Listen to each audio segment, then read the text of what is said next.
like up to the main stage to meet Avicii, and it ended up not having to happen. They were able to sort it out, and he came down, and I was actually there when Kygo and Avicii met for the first time, and that was also my first time meeting Tim, and he was very nice, and I think he recognized that Kygo looked up to him, and that Kygo had been inspired by his music, and he gave him the time of day, and he was nice to him, and I know that they have played shows together subsequently, and it was a brief moment, but I think it speaks to the fact that Avicii was a good person and a person who supported other artists and other artists on the come up who were inspired by him.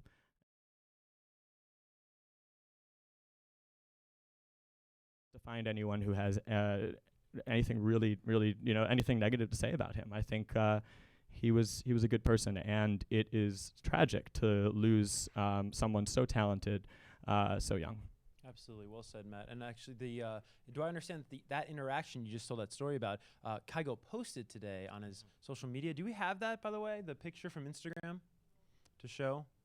There you go, and that's exactly what you're talking about. So that's Tomorrowland 2014?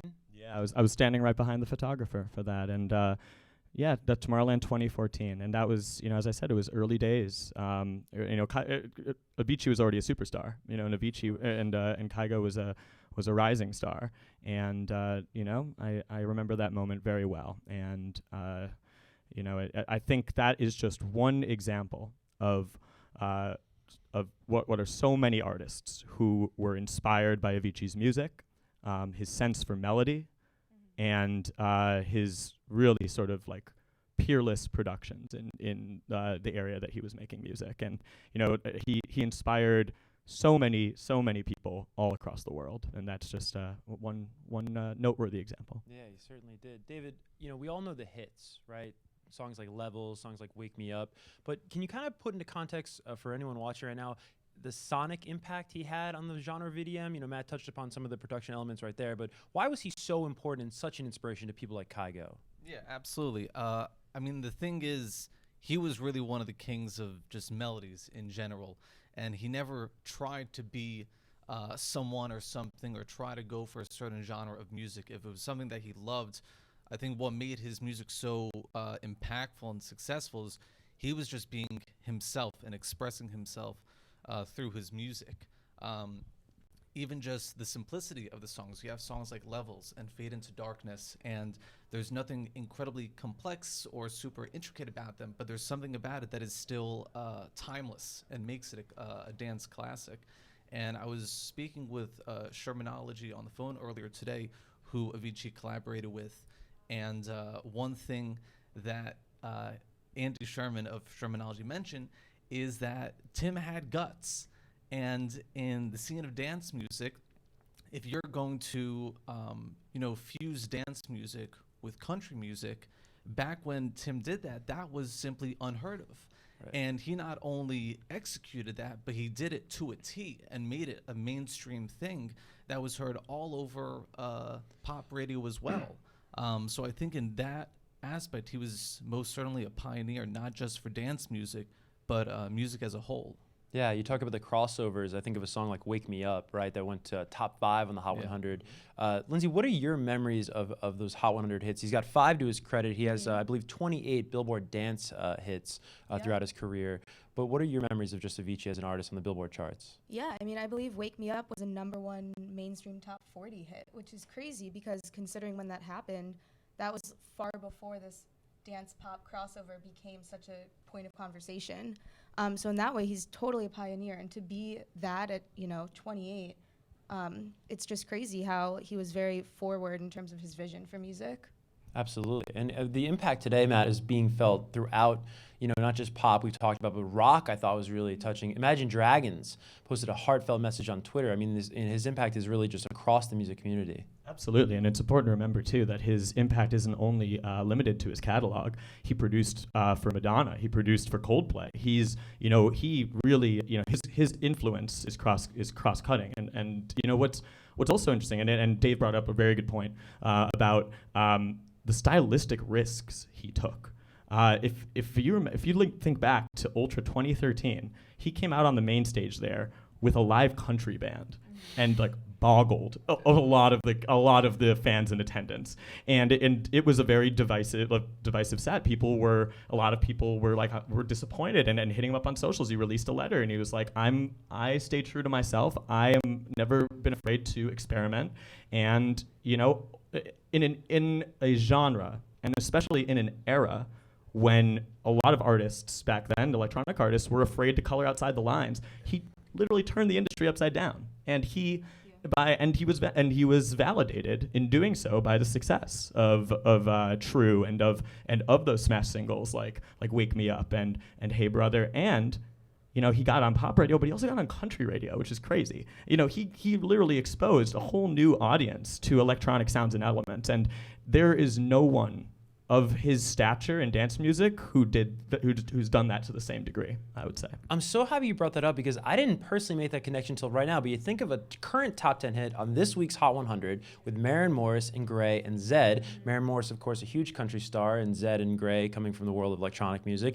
That may not happen if it's not for the risk-taking that Avicii did, 4, 5, 6 years ago.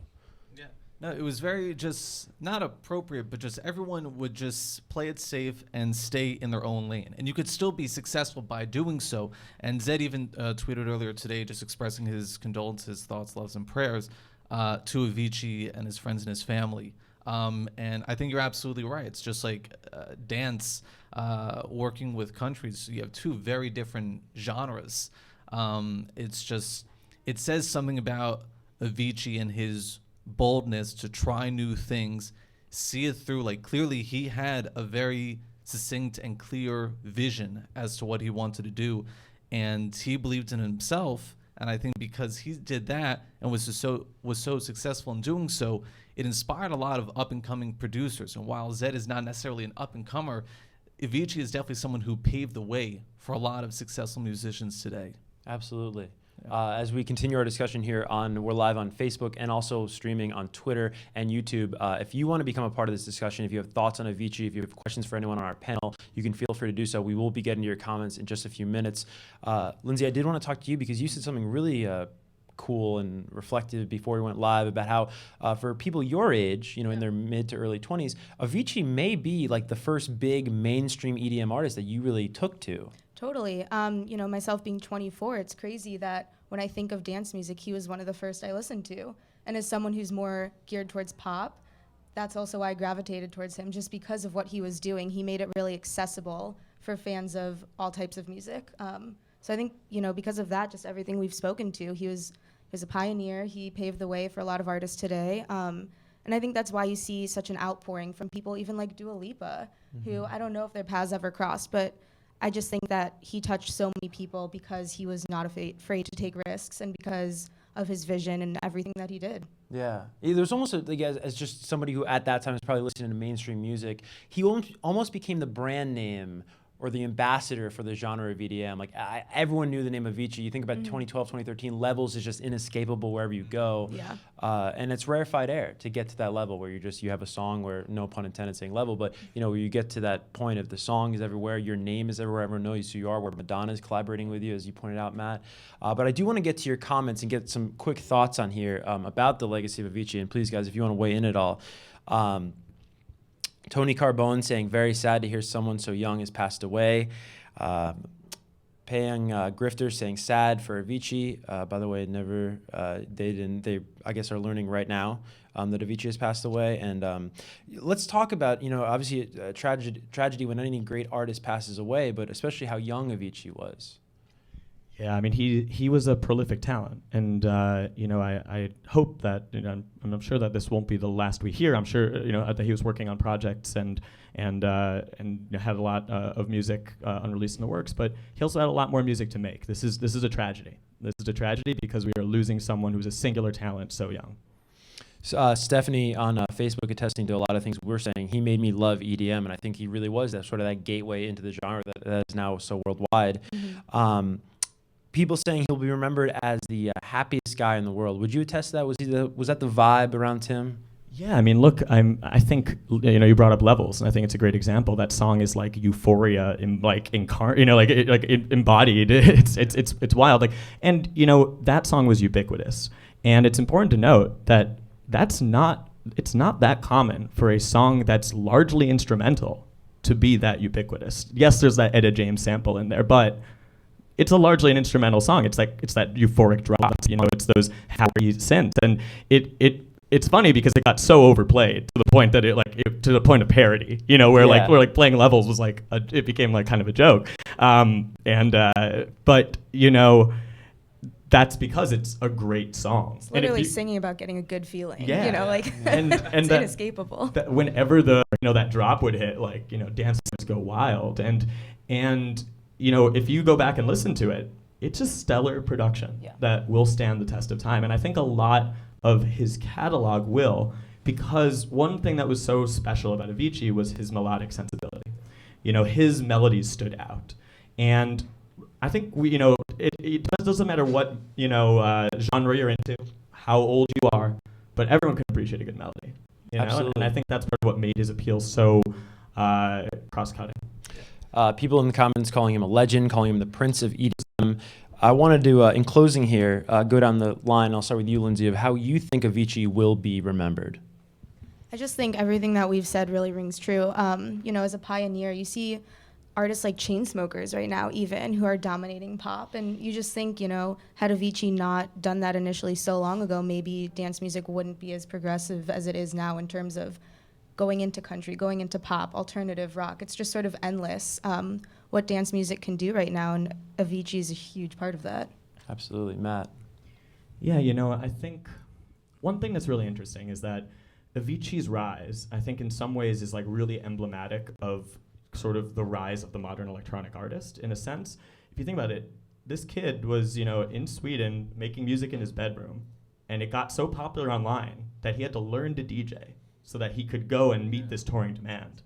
And and that's totally a script flip. That's flipping the script for how the model for making an artist was before that.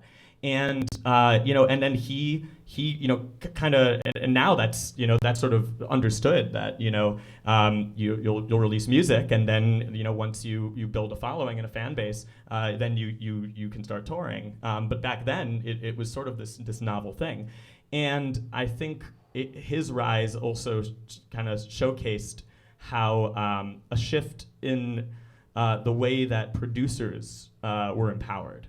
Traditionally, producers have been behind the scenes guys, and now a song like "Wake Me Up" might have been an Aloe Black song with Tim Bergling in the credits, but this kind of shift was it was a real paradigm shift for electronic music, where producers were suddenly empowered to become name artists, and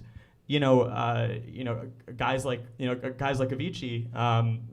They're musicians first and foremost. Their creative priority is putting together melodies and making music, and it's amazing. It's amazing that he was able to impact the scene and impact the culture and inspire a new generation of artists in a relatively short period of time. Absolutely, David. I feel there are countless artists then and even today where they are trying to make a hit or hop on a trend or just try to make something that's catchy that will be accessible to the mainstream viewer, whereas I feel like someone like Tim, he was making music for yesterday, for today, for tomorrow. We look back on his hits from years ago and it's still just as good as it was when you first listened to it. And I feel that's not something that you could necessarily manufacture or teach someone how to do. It's an innate ability, whether you have it or you don't. And he's just made so many timeless classics for dance, pop, and country music all together that I don't know many people who have done that in music as a whole. Yeah, not many. Thank you guys so much for taking the time today. I really appreciate it. Of course, Thank you. Very sad day here in the Billboard offices, and thank you for watching at home. This developing story will, of course, continue to develop, and for all of the coverage, you can visit Billboard Dance and Billboard.com for the very latest.